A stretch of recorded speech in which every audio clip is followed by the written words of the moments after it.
Evangelio de hoy, lunes de la 17ª semana del tiempo ordinario, San Ignacio de Loyola, presbítero, memoria obligatoria. San Ignacio de Loyola, fundador de la Compañía de Jesús, 31 de julio. Primera lectura. Lectura del libro del Éxodo, capítulo 32, versículos del 15 al 24 y del 30 al 34. Este pueblo ha cometido un pecado gravísimo, haciéndose dioses de oro.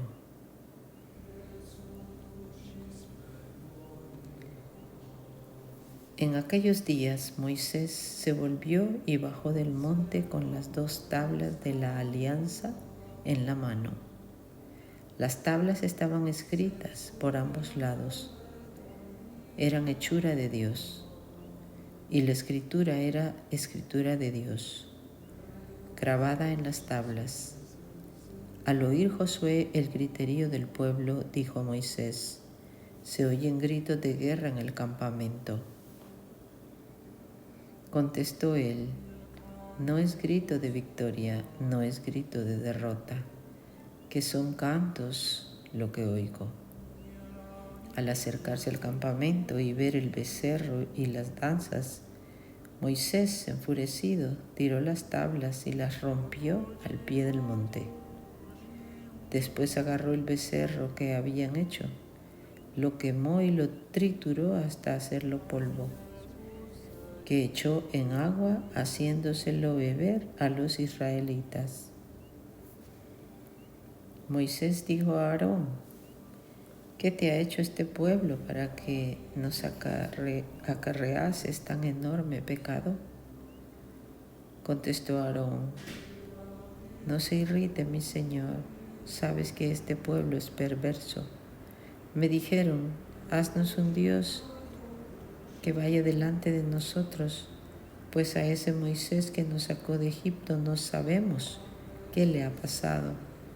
Yo les dije: quien tenga oro que se desprenda de él y me lo dé. Yo lo eché al fuego y salió ese becerro.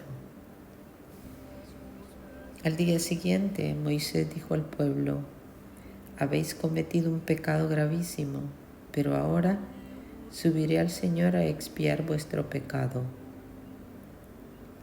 Volvió pues Moisés al Señor y le dijo: este pueblo ha cometido un pecado gravísimo, haciéndose dioses de oro.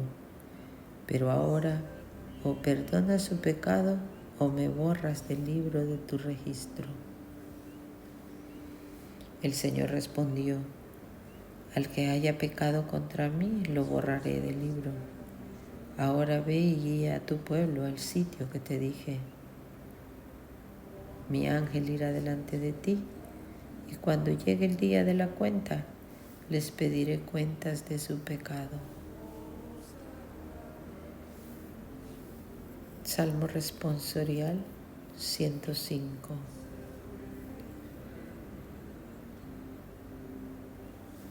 Dad gracias al Señor, porque es bueno.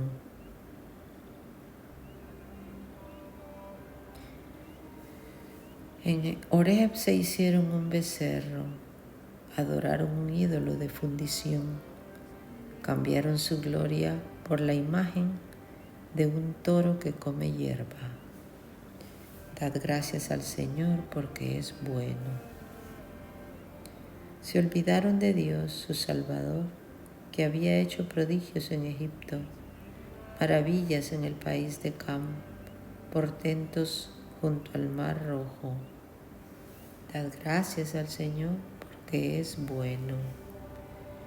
Dios hablaba ya de aniquilarlos, pero Moisés, su elegido, se puso en la brecha frente a él para apartar su cólera del exterminio. Dad gracias al Señor, porque es bueno. Versículo antes del Evangelio, Santiago capítulo 1, versículo 18. Aleluya, por su propia voluntad, El Padre nos engendró por medio del Evangelio para que fuéramos, en cierto modo, primicias de sus criaturas. Aleluya. Santo Evangelio. Lectura del Santo Evangelio según San Mateo, capítulo 13, versículos del 31 al 35. El grano de mostaza se hace un arbusto y vienen los pájaros a anidar en sus ramas. En aquel tiempo, Jesús propuso todavía otra parábola a la gente. El reino de los cielos es semejante a un grano de mostaza que tomó un hombre y lo sembró en su campo. Es ciertamente más pequeña que cualquier semilla, pero cuando crece es mayor que las hortalizas y se hace árbol hasta el punto de que las aves del cielo vienen y anidan en sus ramas. Les dijo otra parábola. El reino de los cielos es semejante a la levadura que tomó una mujer y la metió en 3 medidas de harina, hasta que fermentó todo. Todo esto dijo Jesús en parábolas a la gente, y nada les hablaba sin parábolas, para que se cumpliese el oráculo del profeta. Abriré en parábolas mi boca, publicaré lo que estaba oculto desde la creación del mundo. El Evangelio meditado del Padre Alfonso Milagro. La mostaza es la más pequeña de las semillas. El Evangelio dice que esta simiente es más pequeña que cualquiera otra de las simientes. En la estimación popular judía, el grano de mostaza era considerado como el término ordinario de comparación de las cosas pequeñas. Así se decía, pequeño como un grano de mostaza. El Señor Jesús no hace sino emplear la popular expresión.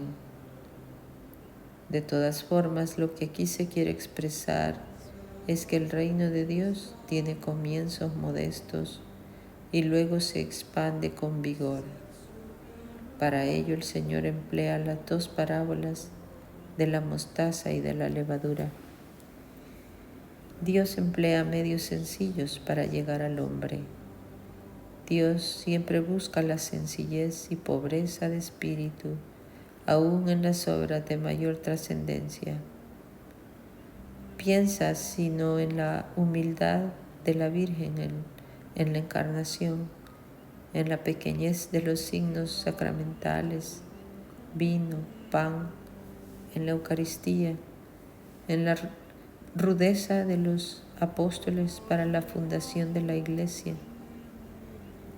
Los hombres no entienden los caminos de Dios y por eso pretenden grandes comienzos y preparativos para sus obras, mientras que la fe nos enseña que cuanto mayor es la obra pretendida por Dios, más insignificantes suelen ser los comienzos y los instrumentos de los que se sirve su divina providencia.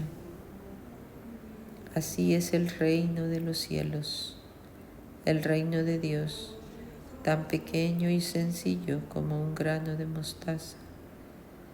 Así comienza a fundamentarse en el corazón del hombre.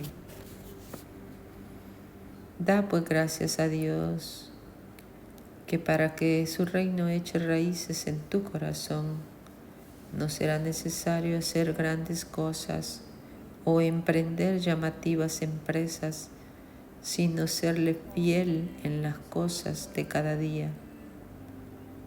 La semilla debe esconderse bajo tierra, debe pudrirse Si no se pudre, no germina, no se desarrolla, no produce fruto.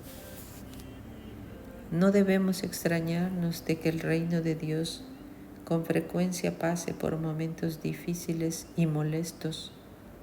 Son necesarios para su propia purificación. Y por otra parte, esta parábola nos da esta enseñanza respecto de la Iglesia. De lo mínimo se hará lo máximo. De los comienzos tan sencillos y humildes llegará la Iglesia a la grandeza de su universalidad. Todas las razas y todos los pueblos se acogieron a ella. De ahí que podamos considerar esta parábola como una profecía sobre la universalidad de la Iglesia. La levadura fermentó todo.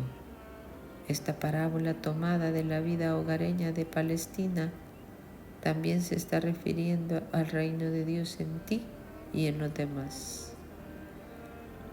Tú también puedes llegar a ser levadura que corrompa con tus malos ejemplos, con tu vida egoísta y cómoda, cuando no injusta o sensual. Esta parábola nos habla claramente de la eficacia del mensaje del Evangelio. Como la levadura fermenta toda la masa, el mensaje de Jesucristo fermentó las costumbres, los criterios, los sentimientos, la vida del hombre. Para que la doctrina de Jesucristo pueda fermentar tu propia vida, es preciso que primero arrojes de ti el viejo fermento del pecado, como lo llama San Pablo, el fermento de malicia y de impiedad, que como la levadura penetra la masa, las palabras y los ejemplos de Jesús penetren en ti por la serena meditación. Indudablemente que la predicación evangélica de la palabra de Dios es también levadura capaz de transformar a todo el hombre. El reino de Dios tiene en sí mismo fuerza y vigor para fermentar cristianamente al mundo en el que nos hallamos. Es decir que si en la anterior parábola del grano de mostaza se nos muestra al reino con vigor suficiente para extenderse por todo el mundo, en esta se nos habla de un vigor interno del reino, capaz en sí mismo de transformar el mundo. Pero el reino será levadura en ti y por ti. Tú estás llamado a ser levadura en tu ambiente, allí donde la providencia te haya puesto. No levadura que corrompa, sino que levante la masa y la fermente con el Evangelio. Vivencia. Has de cobrar conciencia de la misión que Dios te ha encomendado, de ser levadura para el bien. Estás en el mundo, en medio del mundo, no por propia voluntad, sino por expresa misión del Señor, que te ha puesto en el mundo, pero sin que seas del mundo, sin que te dejes influenciar por su espíritu, sino más bien para que con tu vida influyas a tu alrededor, creando un ambiente de espiritualidad, de elevación, de pensamientos santos y nobles aspiraciones, de obras perfumadas con la santidad. Haz que en tu corazón esté siempre la levadura del amor de Dios.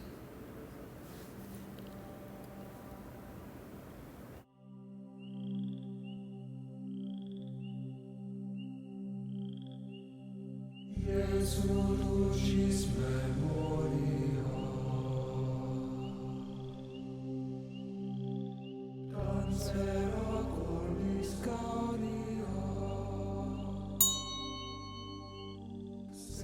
tu